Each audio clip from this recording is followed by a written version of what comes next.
Hollywood silver screen presenting a taxi driver. ये कहानी है एक पिता और बेटी के प्यार की, एक इंसान की इंसानों के प्रति इंसानियत की और कुछ ऐसी सच्चाइयों की जिसे किसी भी देश की सरकार दुनिया के सामने नहीं आने देना चाहती। कहानी शुरू होती है सन 1980 से, जहां पर एक टैक्सी ड्राइवर को दिखाया जाता है जिसका नाम किम है।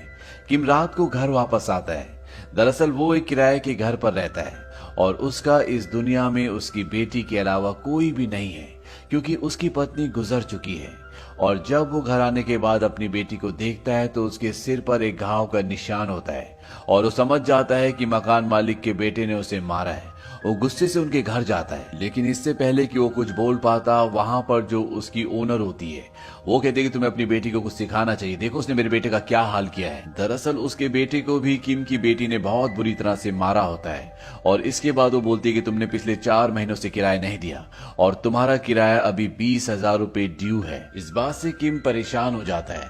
वो उन्हें सॉरी कहता और वापस अपने कमरे में आ जाता है, लेकिन वो अपनी बेटी को अपनी परेशानी नहीं दिखाता क्योंकि वो उससे बहुत प्यार करता है।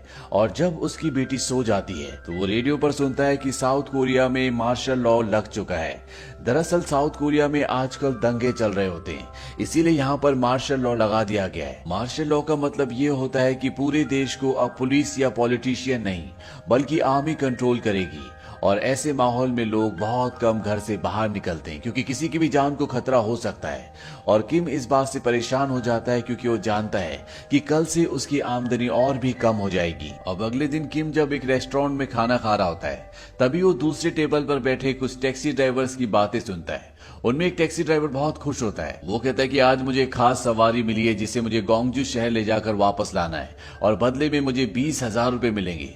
उसके दोस्त पूछते कि ये कौन है। वो बताता है कि एक फॉरेनर है। उसके दोस्त पूछते क्या तुम उसकी भाषा जानते हो। वो बताता है कि मैं यूएस मिलिट्री कैंप के आसपास पला बड़ा हूँ, इसीलिए मैं उनकी भाषा समझ भी सकता हूँ और उन्हें समझा भी सकता हूँ। बस मैं खाना खाऊंगा और सीधा थिएटर जाऊंगा जहां से मुझे उस सवारी को रिसीव करना है। दूर बैठा किम ये सब कुछ सुन रहा होता है। किम को अगर ये सवारी मिल गई तो उसके घर का रेंट जो कि 20,000 4 महीने का बाकी है वो पूरा का पूरा एक बार में चुकता हो जाएगा। इसीलिए किम उस टैक्सी ड्राइवर से पहले खुद वहां पर पहुंच जाता है। थिएटर के बाहर पहुंचने के बाद वो अपनी सवारी को पहचान लेता है क्योंकि वहां पर एक ही फॉरेनर होता है। इसका नाम पीटर होता है। वैसे तो ये एक जर्मन है, लेकिन पिछले 8 सालों से एक रिपोर्टर के तौर पर ये जापान में काम कर रहा है और जापान में से पता चला था कि साउथ कोरिया में स्टूडेंट्स ने सरकार के खिलाफ मोर्चा निकाला है। इसीलिए यहाँ पर ये इस रिपोर्ट को कवर करने के लिए आया, क्योंकि उसे ये भी बताया जाता है कि इस खबर को पूरी दुनिया से छुपाया जा रहा है और अब पीटर इस खबर को पूरी दुनिया के सामने लाना चाहता है। पीटर के साथ साउथ कोरिया का एक रिपोर्टर भी होता है और उसी रिपोर्टर ने उसे बताया होता है कि जो खबर उसे चाहिए वो उसे यहाँ नहीं बल्कि गोंगजू में मिलेगी और इसीलिए पीटर गोंगजू जा रहा होता है। यहाँ पर किम अपनी टैक्सी लेकर पहुंच जाता है। पीटर के साथ जो यहाँ का साउथ कोरिया का रिपोर्टर है वो टैक्सी देखकर बोलता है कि मैंने प्राइवेट टैक्सी मंगाई थी और तुम्हारी टैक्सी प्राइवेट नहीं है। किम उन्हें झूठ बोल देता है कि प्राइवेट टैक्सी सारी बिजी थी इसीलिए मुझे भेजा गया है। पीटर अपने दोस्त साउथ कोरिया के रिपोर्टर से पूछता है क्या समझ पाएगा जो मैं कहूंगा, क्योंकि उसे साउथ कोरियन नहीं आती, वो सिर्फ इंग्लिश बोल सकता है। उसका दोस्त कहता है कि हाँ, मैंने टैक्सी कंपनी को सब कुछ बता दिया था। और वो किम से पूछता है क्या तुम्हें इंग्लिश बोलनी आती है। किम वहां पर टूटी फूटी इंग्लिश बोलता है और वो अपने साथ पीटर को टैक्सी में बिठाकर वहां से निकल जाता है। और अगले पल यहाँ पर वो टैक्सी वाला आता है जिसे सच में बुक किया गया था, पर अब बहुत देर हो चुकी है क्योंकि किम पैसेंजर को लेकर उड़ चुका है। किम रास्ते में पीटर को बताता है कि वो पहले सऊदी अरब में टैक्सी चलाता था और वहां से पैसे कमाकर वो यहाँ आया और उसने टैक्सी खरीदी। पीटर भी इंग्लिश में उससे बात करता है, लेकिन किम को कुछ भी समझ नहीं आता। किम कहता है कि अगर आपको मुझसे बात करनी तो आपको धीरे धीरे बोलना पड़ेगा और पीटर समझ जाता है कि इसे इंग्लिश बहुत कम आती है। ये दोनों के दोनों गोंगजू के बॉर्डर पर पहुंच जाते हैं, जहां पर बैरियर्स लगे होते हैं और लिखा होता है क्लोज्ड, यानी कि यहाँ से आगे जाना मना है। पीटर अपने बैग से कैमरा निकालकर ये सब रिकॉर्ड करना शुरू कर देता है। किम को नहीं पता कि वो रिपोर्टर है। पीटर किम को कहता है कि आगे चलते रहो, रुको मत, और किम अपनी टैक्सी को बैरियर क्रॉस करके आगे निकल जाता है। लेकिन कुछ ही दूर जाने के बाद वो देखते हैं कि वहां पर आर्मी की एक टुकड़ी होती है। पीटर उसे इंग्लिश में बोलता है कि मत बताना कि मैं रिपोर्टर हूँ, लेकिन उसे कुछ भी समझ नहीं आता कि पीटर ने क्या बोला है। आर्मी का एक सिपाही किम के पास आता है। वो कहता है तुमने रास्ते में बैरियर्स नहीं देखे, तुम यहाँ तक कैसे पहुंच गए। किम कहता है कि मेरे पास एक पैसेंजर है, इसे गोंगजू जाना है। आर्मी का सिपाही कहता है क्या तुम मरना चाहते हो, तुम्हें यहीं से वापस लौटना होगा। और किम अपनी टैक्सी को वहां से वापस घुमा लेता है। और जब वो कुछ दूर पहुंचते तो पीटर उससे पूछता है क्या ये रास्ता भी गोंगजू जाता है। किम कहता है कि हम गोंगजू नहीं जा सकते क्योंकि आर्मी ने रास्ता बंद किया हुआ है, हम वापस सियोल जा रहे हैं जहां से हम आए थे। पीटर उसे कहता है कि अगर तुम गोंगजू मुझे नहीं ले गए तो मैं तुम्हें एक भी पैसा नहीं दूंगा। किम पीटर से पूछता है कि तुम्हारे पास ये कैमरा कैसा है, तुम गोंगजू क्यों जाना चाहते हो। पीटर इस बात से इरिटेट हो जाता है। वो कहता है तुम सिर्फ मुझे गोंगजू पहुंचा दो, what I am doing there it's none of your business. और इस पूरी लाइन में किम को सिर्फ एक ही वर्ड समझ आता है और वो होता है बिजनेस। वो कहता है क्या तुम बिजनेसमैन हो। पीटर को इस बात पर हंसी आती है। वो कहता है हाँ मैं बिजनेसमैन हूँ। और अब किम यहाँ से थोड़ा सा आगे जाकर एक किसान से पूछता है कि मुझे गोंगजू जाना है, क्या गोंगजू जाने का कोई दूसरा रास्ता है। वो किसान बताता है कि हाँ पहाड़ों से एक कच्चा रास्ता गोंगजू जाता है, तुम वहां से जा सकते हो। और किम पीटर को उसी रास्ते से लेकर गोंगजू की तरफ बढ़ जाता है, लेकिन उसकी किस्मत एक बार फिर उसका साथ नहीं देती। कुछ ही दूर जाने के बाद वहां पर एक और चेक पोस्ट होती है जहां पर आर्मी खड़ी होती है। किम अपने मन ही मन में कहता है कि शायद ये लोग मुझे पैसे नहीं कमाने देंगे। वो टैक्सी से उतरकर आर्मी ऑफिसर से बात करता है। वो कहता है मेरे साथ एक अमेरिकन बिजनेसमैन है जिसे मैं अभी एयरपोर्ट से लेकर आ रहा हूँ। ये एयरपोर्ट से अपने देश वापस जा रहा था, लेकिन ये अपने कुछ डॉक्यूमेंट्स गोंगजू शहर में भूल गया और अगर इसे वो डॉक्यूमेंट्स नहीं मिले तो ये कभी भी अमेरिका नहीं जा सकेगा और हमें इसे वापस इसके देश भेजना होगा, इसलिए मुझे गोंगजू जाना बहुत जरूरी है। वो आर्मी ऑफिसर कंफ्यूज हो जाता है, पर वो फाइनली इन्हें आगे जाने की परमिशन दे देता है और साथ ही साथ इन्हें ये भी बताता है कि वहां पर दंगे चल रहे हैं, तुम्हें जल्द से जल्द वापस आना होगा। किम ये सुनकर हैरान होता है, लेकिन फिलहाल वो यहाँ से आगे बढ़ जाता है। और कुछ ही दूर जाने के बाद वो टैक्सी रोककर पीटर से कहता है कि अब तुम्हें पैसे देने होंगे, नहीं तो मैं यहाँ से आगे नहीं बढ़ूंगा। पीटर उसे आधे पैसे देता है और कहता है कि आधे पैसे वापस जाने के बाद, यानी कि जब तुम वापस मुझे सियोल छोड़ दोगे। किम को भी उसकी बात माननी पड़ती है और ये दोनों के दोनों अब गोंगजू शहर में पहुंच चुके हैं जहां पर चारों तरफ सन्नाटा है। और तभी एक ट्रक इनकी गाड़ी के आगे रुकता है जिसमें बहुत सारे कॉलेज स्टूडेंट्स होते हैं जो प्रोटेस्ट कर रहे होते हैं। पीटर इन्हें देखकर अपना कैमरा निकालता और इन्हें शूट करना शुरू कर देता है और किम को यहाँ पर समझ में आ जाता है कि ये बिजनेसमैन नहीं बल्कि एक रिपोर्टर है। कॉलेज स्टूडेंट को पता चलता है कि एक रिपोर्टर है तो वो खुश हो जाते हैं। दरअसल ये भी चाहते हैं कि जो कुछ भी यहाँ पर चल रहा है उसके बारे में दुनिया को पता चल सके। यहाँ पर एक लड़का होता है जिसका नाम ब्रूस होता है, जिसे इंग्लिश आती है और वो पीटर से बात करना शुरू करता है। ब्रूस पीटर को बताता है कि हम हॉस्पिटल जा रहे हैं जहाँ पर जख्मी है। पीटर कहता है क्या मैं तुम्हारे साथ चल सकता हूँ। वो कहते हैं कि हाँ, और पीटर भी उनके साथ उनके ट्रक में चढ़ जाता है। किम भी अपनी कार से उनके पीछे जा रहा होता है, लेकिन जैसे उसे मौका मिलता है वो वहां से निकल जाता है क्योंकि वो इन सब लफड़ों में नहीं पड़ना चाहता। वो वापस घर जाना चाहता है, लेकिन इससे पहले कि वो शहर से बाहर निकलता उसे एक लाचार बूढ़ी औरत दिखती है जो हॉस्पिटल जाना चाहती है क्योंकि उसका बेटा कल रात से गायब है और इसीलिए किम को उसे हॉस्पिटल लेकर जाना पड़ता है। और जिस हॉस्पिटल में वो जाता है पीटर और वो सारे स्टूडेंट्स भी वहीं पर होते हैं। दरअसल वो सब उसी को ढूंढ रहे थे क्योंकि पीटर का एक बैग उसकी गाड़ी के पीछे अभी भी था जिसके बारे में किम को कुछ भी नहीं पता था और वो सोचते हैं कि किम उस बैग को लेकर जा रहा था। किम पीटर को अपनी टैक्सी तक ले जाता और उसका बैग उसे वापस कर देता है। पीटर भी उसका बाकी बचा हुआ फेयर जो कि 10,000 और होता है वो उसे दे देता है। ये देखकर वहां पर सारे स्टूडेंट्स हैरान हो जाते हैं क्योंकि गोंगजू तक आने के ये पैसे बहुत ज्यादा होते हैं। उन्हीं में से एक स्टूडेंट उसके हाथ से पैसे छीनकर पीटर को वापस दे देता है और अब वो उसकी लाइसेंस प्लेट भी निकाल रहे होते हैं। किम इस बात से गुस्सा हो जाता है और जो 10,000 उसने पहले उससे लिए थे वो पीटर को वापस कर देता और कहता है कि जब मैं तुम्हें वापस छोड़ दूं तब तुम मुझे पैसे दे देना। और अब ये दोनों यहाँ से निकल जाते हैं, लेकिन इनके साथ अब ब्रूस भी होता है क्योंकि ब्रूस को इंग्लिश आती है। पीटर ने उससे अपने साथ चलने के लिए कहा था ताकि वो टैक्सी ड्राइवर यानी कि किम और उसके बीच में एक ब्रिज का यानी कि ट्रांसलेटर का काम कर सके। और जब ये वापस जा रहे होते हैं तब ये देखते हैं कि शहर में एक जगह बहुत सारे लोग इकट्ठा हुए होते हैं। ये सब के सब प्रोटेस्ट कर रहे होते हैं और जब ब्रूस सबको बताता है कि मेरे साथ एक फॉरेनर रिपोर्टर है जो हमारी बात को दुनिया तक पहुंचाना चाहता है तो सब के सब बहुत खुश होते हैं, सब उसके लिए तालियां बजाते हैं। पीटर इन सबको एक साथ शूट करना चाहता है, इसीलिए वो पास की एक बिल्डिंग की छत पर जाता है जहां पर पहले से यहीं का एक लोकल रिपोर्टर होता है। और जब ये दोनों के दोनों ऊपर से शूट कर रहे होते हैं तभी यहाँ पर आर्मी आ जाती है और वो अंधाधुंध मासूम लोगों के ऊपर गोलियां चलाना शुरू कर देती है। और ये देखकर किम पूरी तरह से हैरान हो जाता है। दरअसल न्यूज में जो भी खबरें दिखाई जा रही थी वो सब झूठ थी। न्यूज में ये बताया जा रहा होता है कि कॉलेज के स्टूडेंट्स बिना बात के प्रोटेस्ट कर रहे हैं, सरकार उन्हें मना भी कर रही है लेकिन वो मान नहीं रहे।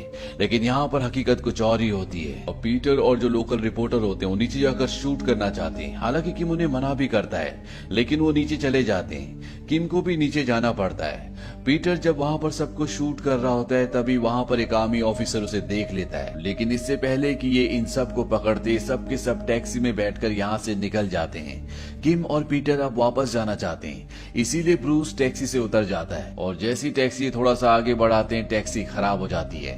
तभी यहाँ पर एक लोकल टैक्सी आती है और ये टैक्सी वाला इन्हें अपने साथ ले जाता है और वो किम को बताता है कि तुम्हारी टैक्सी ठीक होने में अभी 2 घंटे लगेंगे, 2 घंटे तक तुम्हें इंतजार करना पड़ेगा।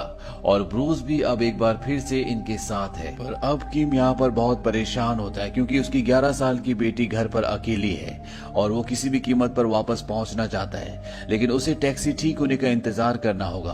और जब ये तीनों की तीनों उस टैक्सी ड्राइवर के घर पर होते हैं तभी इन्हें एक ब्लास्ट की आवाज सुनाई देती है। दरअसल यहाँ के लोकल लोगों ने टेलीविजन स्टेशन को उड़ा दिया होता है क्योंकि टीवी पर सभी न्यूज झूठी दिखाई जा रही होती है। और अब ये तीनों के तीनों उस जगह पर पहुंच जाते हैं और जब पीटर वहां पर शूट कर रहा होता है तो वहां पर डिफेंस सिक्योरिटी कमांड जो पहले से इन तीनों को ढूंढ रहा था वो इन्हें देख लेता है। ये तीनों के तीनों भागकर एक बिल्डिंग में चले जाते हैं, लेकिन वो ऑफिसर ब्रूस को पकड़ लेता है और किम और पीटर ऊपर छुपे होते हैं। उस ऑफिसर को पता है कि ये उसे सुन सकते हैं और वो इन दोनों को वार्निंग देता है कि अगर मुझे कैमरा वापस नहीं दिया गया तो मैं इसे मार दूंगा। ब्रूस उस ऑफिसर से कहता है कि मैं रिपोर्टर से रिक्वेस्ट करना चाहता हूं ताकि वो तुम्हें कैमरा दे दे। ब्रूस को पता है कि इस ऑफिसर को इंग्लिश नहीं आती और वो इंग्लिश में पीटर को कहता है कि ये कैमरा इन्हें वापस मत देना, इसमें तुमने जो भी रिकॉर्ड किया है, यहाँ का जो भी सच है वो दुनिया के सामने लाना। और तभी ब्रूस देखता है कि आर्मी वाले उसी तरफ जा रहे होते हैं जहाँ पर वो दोनों छुपे हैं और वो उन दोनों को भागने के लिए कहता है। किम और पीटर वहां से भागना शुरू करते हैं और तभी उन्हें गोली की आवाज सुनाई देती है और वो समझ जाते हैं कि उस ऑफिसर ने ब्रूस को मार दिया। अब ये दोनों भागते भागते अलग हो जाते हैं और वो ऑफिसर किम को पकड़ लेता है और इससे पहले कि वो उसे मारता पीछे से पीटर उसके सिर पर हमला करता है और इस तरह से वो किम को बचाकर अपने साथ यहाँ से ले जाता है। ये दोनों वापस उसी घर में आ जाते हैं जो यहाँ के लोकल टैक्सी ड्राइवर का है और किम पीटर को सब कुछ बताता है कि कैसे उसने पैसा कमाया, कैसे उसकी पत्नी बीमार हो गई और उसका सारा पैसा उसके इलाज में चला गया। और जब उसकी पत्नी को एहसास हुआ कि उसके बचने की अब कोई उम्मीद नहीं है तो उसने किम को टैक्सी खरीदने के लिए कहा और अब किम के पास उसकी बेटी है जो उसकी दुनिया है और वो किसी भी कीमत पर उस तक पहुंचना चाहता है। इसीलिए अगली सुबह किम यहाँ से निकल जाता है।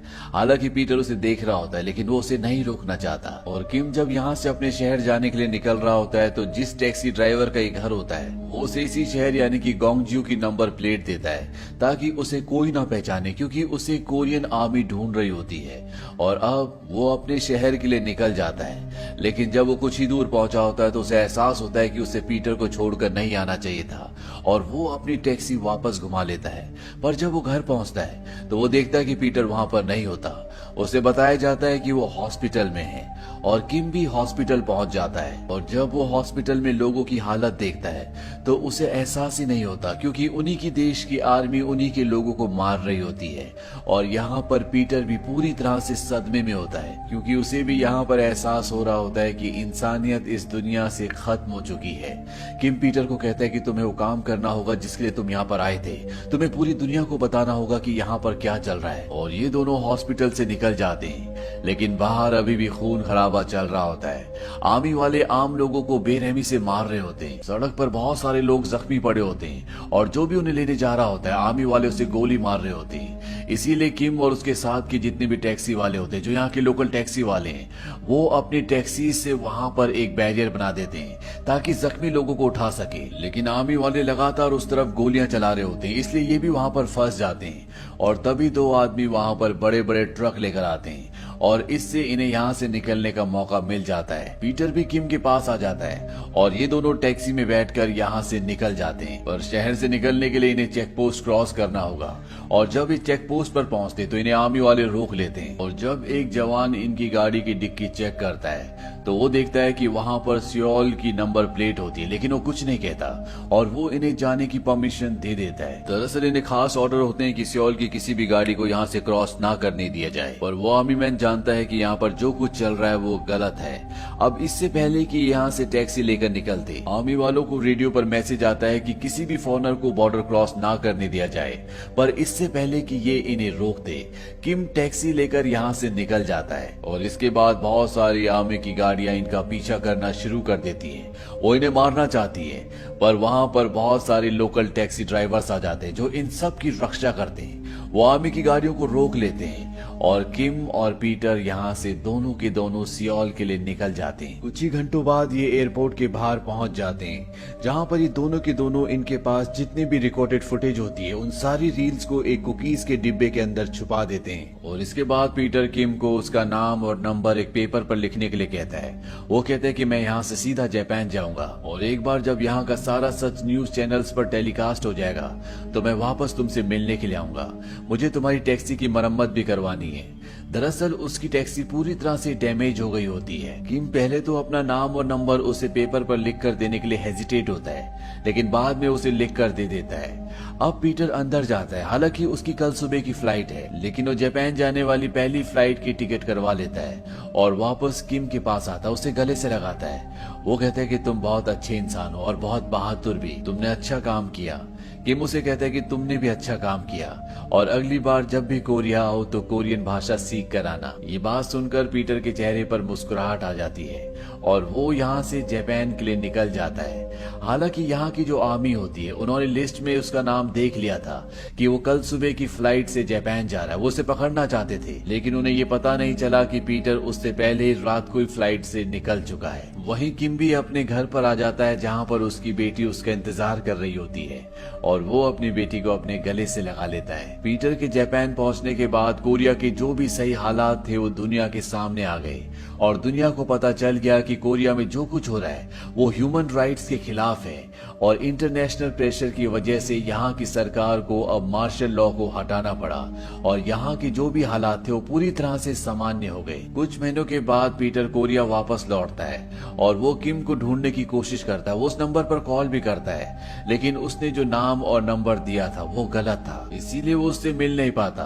पीटर को सन 2003 में 23 साल बाद कोरिया बुलाया जाता है उसके सम्मान के लिए, क्योंकि उसने कोरिया के लिए जो किया था उसे कोरिया कभी नहीं भुला सकता। और जब वो अपनी स्पीच देता है तो वो उसमें किम की बहुत तारीफ करता है। वो कहता है कि अगर किम नहीं होता तो मैं काम कभी भी नहीं कर पाता। वो एक बहुत बहादुर था और मेरा एक अच्छा दोस्त था। मैं उसे कभी नहीं भूल सकता और उसे आज भी मिस करता हूँ। काश कि मैं कभी उससे मिल पाता।